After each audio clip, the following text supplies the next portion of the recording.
Honorable Mr. Baghel, Member of Parliament, Dr. Aslam Khan, Dr. Subramaniam Raju, and friends. This is the second working session of today's event, and there are some good news as far as this second session is concerned. The first good news is that we have two speakers instead of three, and as the chairman of this session, I am not going to take more than 5 minutes to speak. So that is the first good news. And the second good news is we are going to end this session within an hour's time so that we have more time for cultural event and dinner. So I will see to it that this session does not come in the way of you and your dinner. So with these two good news, I think we should begin. We have we have heard about the kind of run-up to which this whole idea came up.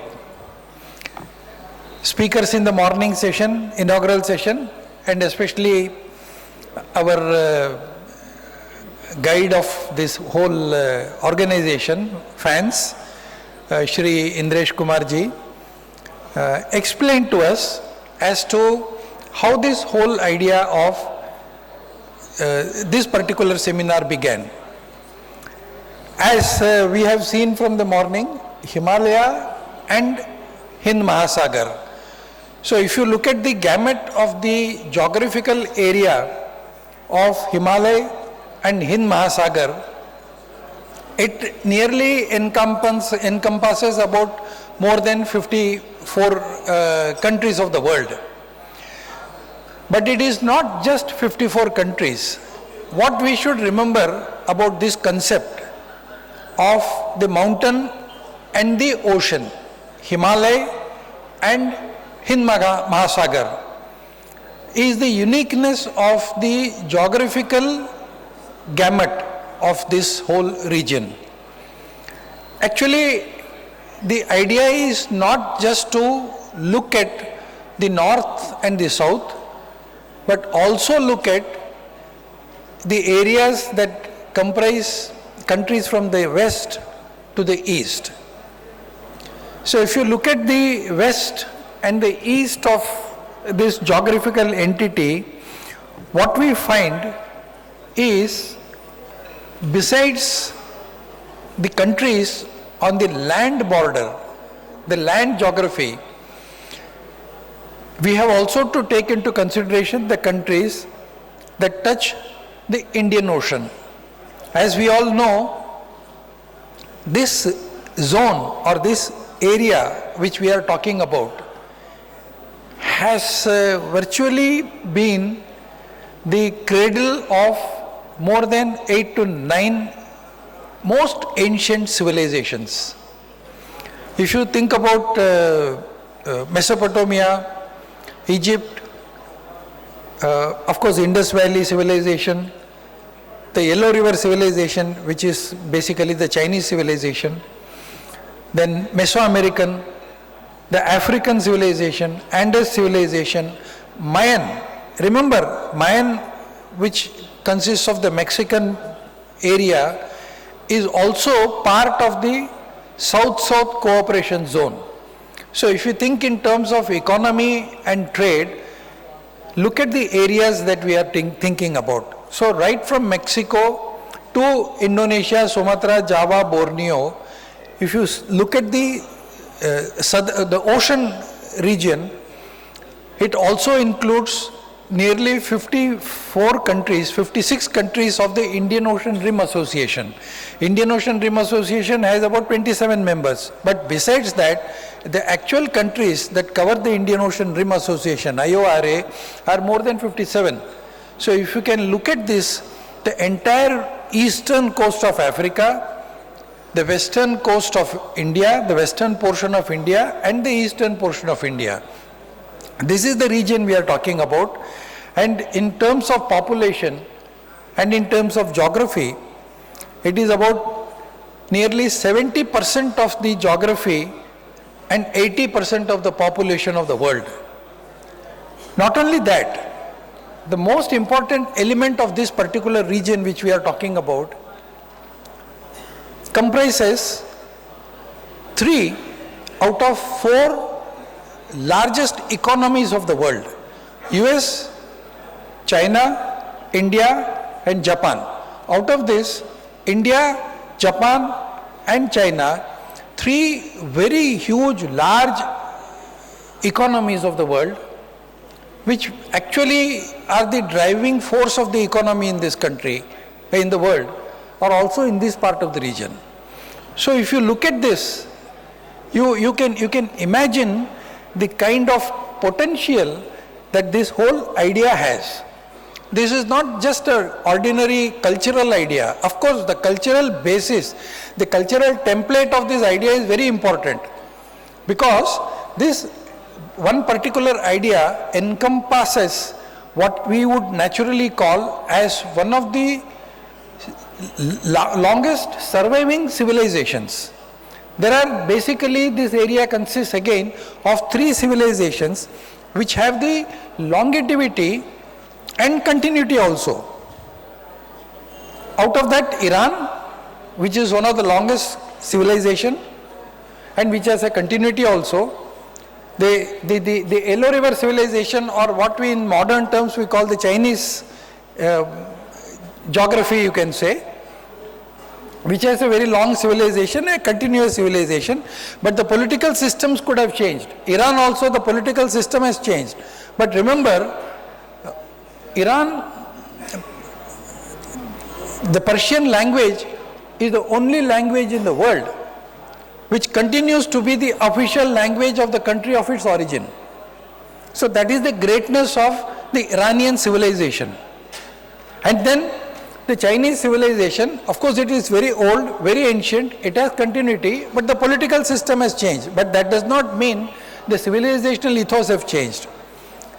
And then you come to the Indus Valley civilization, which practically predates almost every other civilization.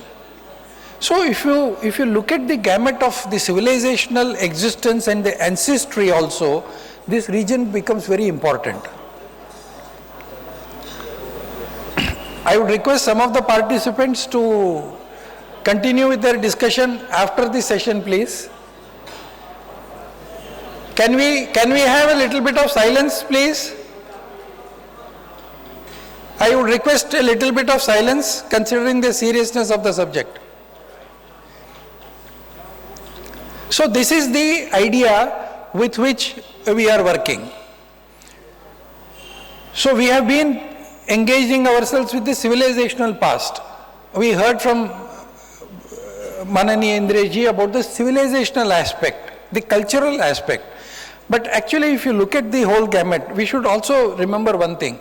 When we discuss about civilization, we generally borrow from the Western concepts, or what I would say as an English concept. But let us remember, the word civilization itself came into sort of a prominence sometime in the 18th century, and then so many other scholars wrote about civilization. But over a period of time, the word civilization got confused with the word culture. So culture and civilization are not the same. They are used simultaneously to mean the same thing, but they are not the same. But we will not go into those details in this session, because this is not mainly about the ideological session. It is a trade and commerce and industry session practically. So we have to look at the possibilities, the challenges and prospects of this idea of Hind Mahasagar, Himalaya and the Hind Mahasagar. So if you look at the possibilities, as I said, 3 out of 4 largest economies of the world are in this region. More than 70% of the population of the world is in this region. 80% of the GDP of the world is in this region. And by 2025 or 2030, these three countries put together are going to practically lead the world economy for the next 50 to 60 years, unless, of course, some other regional economy comes up. So this is the kind of potential that we have. But of course, besides the potentials, there are some challenges also. So if you look at the challenges, the most important challenge comes from the fact that this region is very contiguous. But in spite of being contiguous, this is the most divided region. Politically divisive, economically very divided, very lopsided. We have one of the most thriving economy, and side by side is one of the most downgraded economy.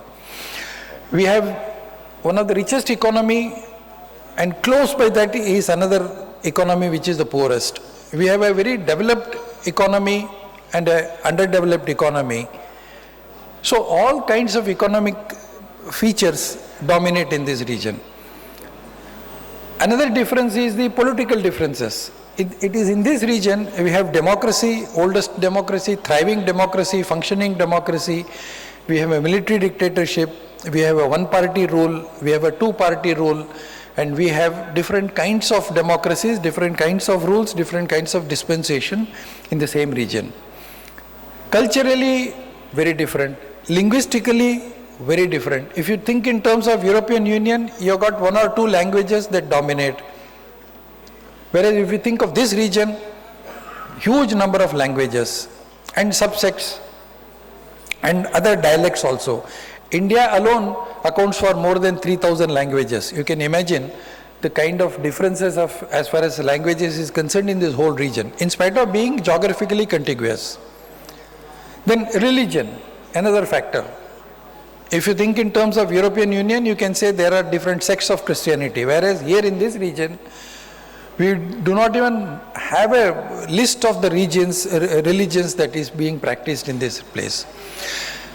So these differences are going to be very important as far as trade and commerce is concerned. But in spite of all these differences, we have been having a very good amount of trade and commerce in this region also, right from the beginning. Actually, if you look at, say, 4,000 or 5,000 years of history, or even if you go up to, say, 2,000 years of history, beginning from the Xi'an region, or what is called the Chinese capital region, from there the trade started, went all along the Great Wall of China, it went northwest, then it went to what was then a desert, what is today called the Taklamakan desert, then the Panir Mountains, and from there it crossed over to Afghanistan, and from there to Southeast Asia, and then Middle East, and then to the Roman Empire. After the fall of Roman Empire, and after Roman Empire lost its hold in the Asian region, the Arab traders took over. The Arabian existence, trade and commerce took over from the other regions. But that was limited only to the western part of India, what is today the western part. And then came the eastern sector. But in the eastern sector, we have done much better than what we could do in the western sector. So if you divide this whole area into two parts, one is the western region and one is the eastern region. West, of course, when we talk in terms of West, it is West Asia, Middle East, Central Asia, and Iran, Turkey, Saudi Arabia, and then if you go back into civilization, the Iranian, present day Iran, Iranian Persepolis civilization, then Turkey, then go back to 2000 years back, Ottoman Empire, then Saudi Arabia. This is one region. Coming here, East Asia, Southeast Asia, Far East, Indian Ocean Rim Association areas, southern regions. So then these are all some of the areas. If you think in terms of organization, we have got BRICS, we have got IPSA as far as the West is concerned, and here you have got ASEAN, SAARC, BIMSTEC, IORA, BBIN. These are some of the regional multilateral organizations. So you have the western sector, the eastern sector. West of India, east of India. We have civilizations on the western side, we have civilizations on the eastern side. We have got contiguity of geography. We have got past trade, present trade. We have got multilateral organizations on the west, multilateral organizations on the east. Plus, we have got bilateral engagements also. So this is the kind of geography, this is the kind of history that exists as of today. So we have a huge advantage, but this is not merely talking in terms of advantage.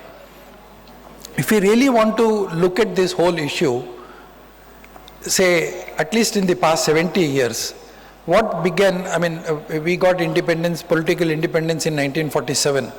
Plus, along with independence, we had partition also. Partition brought its own problems. But in spite of those problems, the first Prime Minister, Pandit Jawaharlal Nehru, was seized of the